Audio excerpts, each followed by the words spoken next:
ನಮಸ್ಕಾರ. Big breaking ನ್ಯೂಸ್ಗೆ ಸ್ವಾಗತ. ನಾನು ಪೃಥ್ವಿರಾಜ್ ಹಾರನಹಳ್ಳಿ. ಮೊದಲ ಬಿಗ್ ಬ್ರೇಕಿಂಗ್ ನ್ಯೂಸ್ ಅನ್ನ ತೋರಿಸ್ತಾ ಇದ್ದೀವಿ.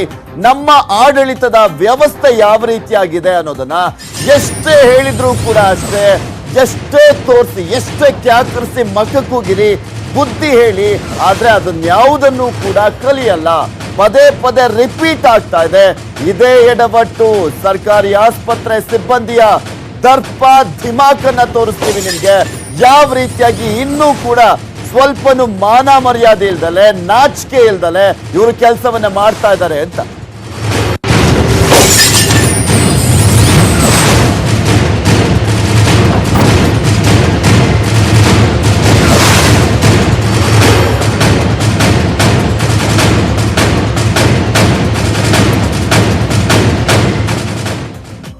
ಯಾವ ಆಸ್ಪತ್ರೆಯ ಬಗ್ಗೆ ಹೇಳ್ತಾ ಇದೀವಿ ಅಂದ್ರೆ ಇನ್ನೇನ್ ಗೌರ್ಮೆಂಟ್ ಆಸ್ಪತ್ರೆ ಅಂತ ನಿಮ್ಗೂ ಗೊತ್ತಿದೆ. ಆದ್ರೆ ಯಾವ ಜಿಲ್ಲೆಯ ಗೌರ್ಮೆಂಟ್ ಆಸ್ಪತ್ರೆ ಅಂದ್ರೆ ಅದು ಬಳ್ಳಾರಿ ಜಿಲ್ಲೆಯ ಗೌರ್ಮೆಂಟ್ ಆಸ್ಪತ್ರೆಯಲ್ಲಿ ಇರುವಂತ ಸ್ಥಿತಿಯನ್ನ ತೋರಿಸ್ತೀವಿ. ಯಾವ ರೀತಿಯಾಗಿ ನಡ್ಕೊಳ್ತಾರೆ ಅಲ್ಲಿರುವಂತ ಸಿಬ್ಬಂದಿ ಅಂತ.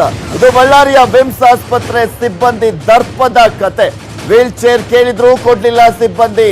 ಮಗಳ ಚಿಕಿತ್ಸೆಗೂ ಕೂಡ ಪರದಾಡಿದ್ದಾರೆ ಅಪ್ಪ. ಮೂರ್ಛೆ ಹೋಗಿ ಬಿದ್ದಿದ್ಲು ಮಗಳು. ಸೊ ಹೀಗಾಗಿ ಆಬ್ವಿಯಸ್ಲಿ ಆ ಅಪ್ಪನಿಗೆ, ಯಾಕೆಂದ್ರೆ ಆ ಮಗಳ ಜೀವ, ಸೊ ಹೀಗಾಗಿ ಆಕೆಯನ್ನ ಚಿಕಿತ್ಸೆಗೆ ಅಂತ ಕರ್ಕೊಂಡೋದ್ರೆ, ಮಕ್ಕಳ ವಿಭಾಗಕ್ಕೆ ಕರೆದೊಯ್ಯಲಿಕ್ಕೆ ಕರ್ಕೊಂಡೋದಂತ ಸಂದರ್ಭದಲ್ಲಿ ನಂತರ ವೀಲ್ ಚೇರ್ ಇಲ್ಲ, ನೀವು ಬೇರೆ ಕಡೆ ಮಕ್ಕಳ ವಿಭಾಗಕ್ಕೆ ಕರ್ಕೊಂಡೋಗಿ ಅಂತ ಡಾಕ್ಟರ್ ಸೂಚನೆಯನ್ನ ಕೊಟ್ಟಿದ್ದಾರೆ. ತುರ್ತು ನಿಗಾ ಘಟಕದಲ್ಲಿ ವೀಲ್ ಚೇರ್ ಅನ್ನ ಕೊಟ್ಟಿಲ್ಲ. ಹೆಗಲ ಮೇಲೆ ಮಗಳನ್ನ ಹೊತ್ತು ಓಡಿದ್ದಾರೆ ಅಪ್ಪ. ಮಕ್ಕಳ ವಿಭಾಗಕ್ಕೆ ಓಡೋಡಿ ಕರ್ಕೊಂಡು ಹೋಗಿರುವಂತದ್ದು ಕರಳು ಕಿತ್ತು ಬರುವಂತ ಇದೆ. ಆ ಒಂದು ದೃಶ್ಯವನ್ನ ನೋಡಿದ್ರೆ ಎಂತವ್ರಿಗಾದ್ರೂ ಕೂಡ ವಿಮ್ಸ್ ಆಸ್ಪತ್ರೆ ವೈದ್ಯರೇ ಇದು ಸರಿನಾ? ನಾಚಿಕೆ ಅನ್ನೋದು ಆಗೋದೇ ಇಲ್ವಾ? ನಿಮ್ಗೆ ದಿನಕ್ಕೆ 100 ಜನ ಬರ್ಬೋದು ಆ ರೀತಿಯಾದಂತ ಪೇಷಂಟ್ಗಳು. ಆದ್ರೆ ಅಪ್ಪನಿಗೆ ಆ ಮಗಳ ಜೀವ, ಅವಳೊಬ್ಬಳನ್ನೇ ಆತ ನೋಡ್ಕೊಳ್ಬೇಕಾಗಿರುತ್ತೆ. ಅವಳೊಬ್ಳೆ ಸರ್ವಸ್ವ ಆಗಿರ್ತಾಳೆ. ಆಕೆಗೋಸ್ಕರ ಚಿಕಿತ್ಸೆಗೆ ಅಂತ ಬಂದಿರ್ತಾನೆ. ಆದ್ರೆ ನೀವು ಈ ತರ ಮಾಡಿದ್ ಎಷ್ಟು ಮಟ್ಟಿಗೆ ಸರಿ? ಯಾಕೆಂದ್ರೆ ಗೌರ್ಮೆಂಟ್ ಹಾಸ್ಪಿಟಲ್ಗೆ ಬರುವಂತವ್ರೆ ಬಡವರು. ಅಂತದ್ರಲ್ಲಿ ಮೊದ್ಲೇ ಆಕೆ ಮೂರ್ಛೆ ಹೋಗಿ ಸಾಕಷ್ಟು ಎಲ್ಲೋ ಒಂದ್ ಕಡೆ ಆರೋಗ್ಯದಲ್ಲಿ ಏರುಪೇರಾದಂತ ಹಿನ್ನೆಲೆಯಲ್ಲಿ ಟೆನ್ಷನ್ ಕೂಡ ಆಗಿದ್ರು ಅವರ ಅಪ್ಪ. ಆ ಒಂದು ದೃಶ್ಯಾವಳಿಯನ್ನ ತೋರಿಸ್ತಾ ಇದೀವಿ ನಿಮ್ಗೆ.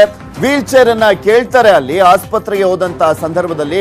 ವೀಲ್ ಚೇರ್ ಎಲ್ಲ ಕೊಡಕ್ಕಾಗಲ್ಲ ಕಣ್ರಿ, ನೀವು ಕರ್ಕೊಂಡೋಗ್ರಿ, ಅಲ್ಲಿ ಮಕ್ಕಳ ವಿಭಾಗ ಇದೆ ಅಂತ ಹೇಳಿದ್ದಾರಂತೆ ಅಲ್ಲಿರುವಂತಹ ವೈದ್ಯರು. ಸೊ ಹೀಗಾಗಿ ತನ್ನ ಮಗಳನ್ನ ಹೊತ್ಕೊಂಡು ಯಾವ ರೀತಿಯಾಗಿ ಸಾಕ್ತಾ ಇದ್ದಾನೆ ಆ ಅಪ್ಪ ಅನ್ನೋದನ್ನ ತೋರಿಸ್ತಾ ಇದೀವಿ ನಿಮ್ಗೆ. ಬಳ್ಳಾರಿಯಲ್ಲಿ ನಡೆದಿರುವಂತಹ ಘಟನೆ.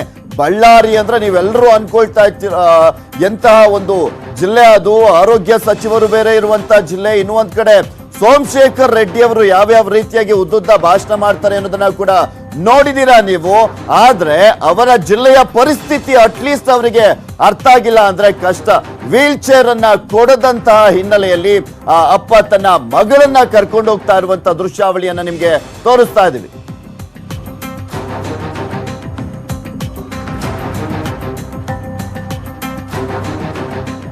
ಈ ಕುರಿತಂತೆ ಮಾತಾಡ್ಲಿಕ್ಕೆ ದೇವಾನಂದ್ ಅವರು, ವಿಮ್ಸ್ ನ ನಿರ್ದೇಶಕರು ದೂರವಾಣಿ ಸಂಪರ್ಕದಲ್ಲಿದ್ದಾರೆ. ನಮಸ್ಕಾರ ದೇವಾನಂದ್ ಅವರೇ.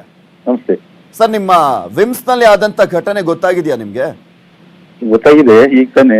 ಬಟ್ ಏನಂದ್ರೆ ನಮ್ಮಲ್ಲಿ ವೀಲ್ ಚೇರ್ಸ್ ಸಫಿಶಿಯಂಟ್ ಇದೆ. ಅದ್ರ ಬಗಲಿಗೆ ನೀವು ಬೇಕಾದ್ರೆ ಬೆಳಗ್ಗೆನೆ ಬನ್ನಿ, ನಮ್ಮ ಎಂಟ್ರಿ ಕ್ಯಾಶುಯಾಲಿಟಿ ಬಗಲಿಗೆ 2 ವೀಲ್ ಚೇರ್ಸ್ ಯಾವಾಗ್ಲೂ ಇಟ್ಟಿರ್ತೀವಿ. ಓನ್ಲಿ ಥಿಂಗ್ ಅಂತಂದ್ರೆ ಯಾರು ಅವರು patient attenders, they should request and then take the wheelchair ತಗೊಂಡ್ ಬರ್ಬೋದು. ಅವ್ರು ಏನಾಗಿರ್ತದೆ, ಒಂದೊಂದ್ಸರಿ ಎಮರ್ಜೆನ್ಸಿನಲ್ಲಿ ಏನಾಗಿದೆ ಅಂತಂದ್ರೆ ದೇ ಡೋಂಟ್ ರಿಕ್ವೆಸ್ಟ್ ಎನಿಬಡಿ. ಯಾರೋ ಅಟೆಂಡರ್ ಕರ್ಕೊಂಡು ಪೇಷಂಟ್ ಹೊತ್ಕೊಂಡ್ ಬರ್ತಾರೆ. That is not an issue. ನಮ್ಮಲ್ಲಿ ಬೇಕಾದಷ್ಟು ವೀಲ್ ಚೇರ್ಸ್ ಇದೆ. ಈವನ್ ಮೊನ್ನೆ ನಾನು 31st ಗೆ ಕೆಲವರು ಪಾಪ ದಾನಿಗಳು ಕೂಡ 3 ವೀಲ್ ಚೇರ್ ಗಳನ್ನು ಕೊಟ್ಟಿದ್ದಾರೆ. ನಮ್ಮಲ್ಲಿ ವೀಲ್ ಚೇರಿಗಂತೂ ಕೊರತೆನೇ ಇಲ್ಲ. ಹಾಗೆ ಸಂಪರ್ಕದಲ್ಲಿದೆ ದೇವಾನಂದ್ ಅವರೇ, ನಮ್ ಜೊತೆ ಆ ಪೋಷಕರೇ ದೂರವಾಣಿ ಸಂಪರ್ಕದಲ್ಲಿದ್ದಾರೆ. ನಮಸ್ಕಾರ ಸರ್. ನಮಸ್ಕಾರ. ಏನಾಯ್ತು ಅಲ್ಲಿ ನಿನ್ನೆ ಹೇಳ್ಬಿಡಿ ಸರ್. ಅವರು ಕೇಳಿದ್ರೆ ವೀಲ್ ಚೇರ್ ಇಲ್ಲ, ಅದು ಇದು ಬೇರೆ ಅಂತ ಹೇಳಿದ್ರು ಸರ್. ಅವರು ಹಾಕೋ ಇದು ಸೆಕ್ಷನ್ ಬೇರೆ, ನಮ್ ಸೆಕ್ಷನ್ ಬೇರೆ ಅಂತ ಹೇಳಿದ್ರು ಸರ್. ಏನಾಗಿತ್ತು ಆಕ್ಚುಲಿ? ನಿಮ್ಮ ಮಗಳಿಗೆ ಏನಾಗಿತ್ತು?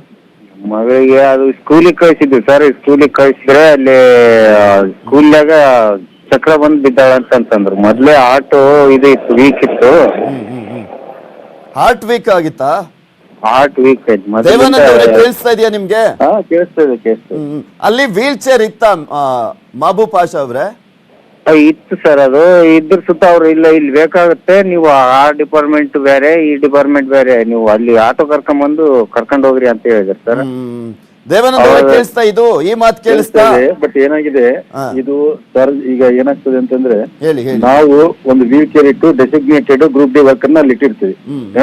ಸಪೋಸ್ ಈ ತರ ಇದೆ ಅಂತ ಹೇಳಿದ್ರೆ 1 minute ನಲ್ಲಿ ಅಲ್ಲಿ ಕಂಪ್ಲೇಂಟ್ ಬಾಕ್ಸ್ ಕೂಡ ಇಟ್ಟಿದೀವಿ, ಅಲ್ಲೇ ಕ್ಯಾಶುಯಾಲಿಟಿ ಮೆಡಿಕಲ್ ಆಫೀಸರ್ ಇರ್ತಾರೆ. ಸರ್ 1 minute ನಲ್ಲಿ ಕುತ್ಕೊಳ್ಳಕ್ಕಾಗತ್ತಾ ಸರ್? ಹಾರ್ಟ್ ವೀಕ್ ಆಗಿದೆ ಅಂತ ಆತ ಎಲ್ಲೋ ಏನಾಗ್ಬಿಡುತ್ತೆ ಅನ್ನುವ ಭಯದಲ್ಲಿ ಬಂದಿದ್ದಾನೆ. ಕಂಪ್ಲೇಂಟ್ ಕೊಟ್ಕೊಂಡು ಹಿಂಗಾಗಿದೆ ಸರ್ ಹಂಗಾಗಿದೆ ಸರ್ ಅಂತ ಕುತ್ಕೊಂಡ್ರೆ ಗೌರ್ಮೆಂಟ್ ಹಾಸ್ಪಿಟಲ್ ಮೊದ್ಲೇ 10 ದಿನ ತಗೊಳ್ತೀರಾ ಬಾಕ್ಸ್ ಅಲ್ಲಿ ಇರುವಂತ ಪೇಪರ್ ಎತ್ತು ನೋಡೋದಕ್ಕೆ? ಇಲ್ಲ ನಿಯರ್ಲಿ ಏನಾಗಿದೆ 1000 ಪೇಷಂಟ್ಸ್ ನಮ್ಮಲ್ಲಿ OPD ನಲ್ಲಿ ಒಂದ್ಸರಿ ವಿಜುವಲ್ಸ್ ನೋಡಿ, 1000 ಪೇಷಂಟ್ಸ್ ಪರ್ ಡೇ OPD ಬರ್ತಾ ಇರ್ತದೆ. ಗೊತ್ತು ಸರ್, ನಿಮ್ಗೆ ಸಾವಿರಾರು ಜನ ಬರ್ಬೋದು. ಆ ಅಪ್ಪನಿಗೆ ಇರೋದು ಒಬ್ಳೆ ಮಗಳು, ಆತನ ಸಂಕಷ್ಟ, ಆಕೆಯ ಸಂಕಷ್ಟವನ್ನೇ ನೋಡ್ಬೇಕಾಗಿರೋದು ಆತ. ಅಲ್ಲಿ ವೀಲ್ ಚೇರ್ ಇದೆ, ಅಟ್ಲೀಸ್ಟ್ ಮಾನವೀಯತೆಗಾದ್ರೂ ಕೊಟ್ಟು ಕಳ್ಸಿ ಆಮೇಲೆ ತಗೊಂಬನ್ನಿ ಅಂತ ಹೇಳ್ಬೋದಿತ್ತಲ್ಲ ಅಂತ ನಾವ್ ಅದು ವೀಲ್ ಚೇರ್ ಇದೆ ಯಾಕೆ ಆಗಿಲ್ಲ ಅಂತ ಹೇಳಿ, ವೀಲ್ ಚೇರ್ ಇದೆ ಅವ್ರು ಯಾಕೆ ಕೊಟ್ಟಿಲ್ಲ ಏನು ಅಂತ ಹೇಳಿ ನನಗೆ ಮಾಹಿತಿ ಇಲ್ಲ.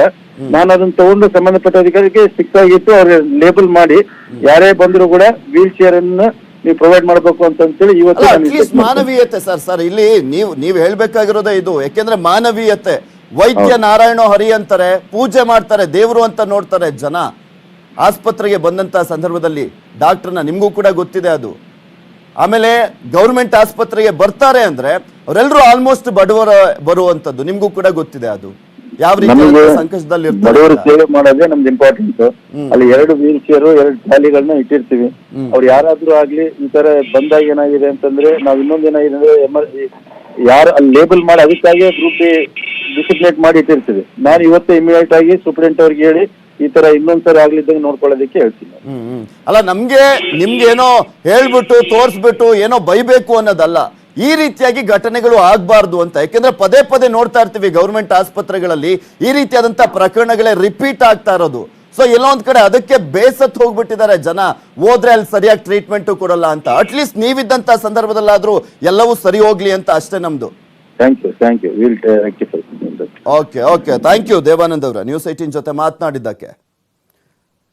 ಸರ್ ಹೇಗಿದ್ದಾರೆ ಮೆಹಬೂಬ್ ಪಾಷಾ ಅವರೇ ನಿಮ್ಮ ಮಗಳು? ಈಗ ಪರವಾಗಿಲ್ಲ ಸರ್, ಆರಾಮಿದ್ದಾರೆ. ಎಲ್ಲಿ ತೋರ್ಸಿದ್ರಿ ಆಮೇಲೆ ಎಲ್ಲಿ ತೋರ್ಸಿಲ್ಲ ಸರ್, ಇಲ್ಲೇ ಇದು ಅಡ್ಮಿಟ್ ಮಾಡಿದ್ವಿ. ಮೊದ್ಲು ಚೆಕ್ ಮಾಡ್ಕೊಂಡು ಹೋದ್ವಿ ಸರ್, ಅದು ಚೆಕ್ ಮಾಡ್ಕೊಂಡು ಹೋದ್ರೆ ಅವ್ರು ಬೆಂಗಳೂರಿಗೆ ಹೋಗಂತ ಹೇಳಿದ್ರು. ಅದು ಇನ್ನ ಲೇಟ್ ಅಂತೇಳಿ ನಾವು ಇದು ಮಾಡಿದ್ವಿ. ಪರವಾಗಿಲ್ಲ ನಿಮ್ಗೆ ಅನುಕೂಲ ಇದ್ದಾಗ ಹೋಗ್ರಿ ಅಂತ ಹೇಳಿದ್ರು. ಅದು ಹೋದ್ಮೇಲೆ ಊರಕ್ಕೆ ಹೋದ್ಮೇಲೆ ಹಂಗಾಯ್ತು ಮತ್ತೆ ಓಕೆ ಈಗ ಆರಾಮಲ್ವಾ? ಆರಾಮಿದ್ದಾರೆ. ಓಕೆ ಮಹಬೂಬ್ ಪಾಷಾ ಅವರೇ ಧನ್ಯವಾದ ನ್ಯೂಸ್ 18 ಜೊತೆ ಮಾತನಾಡಿದ್ದಕ್ಕೆ.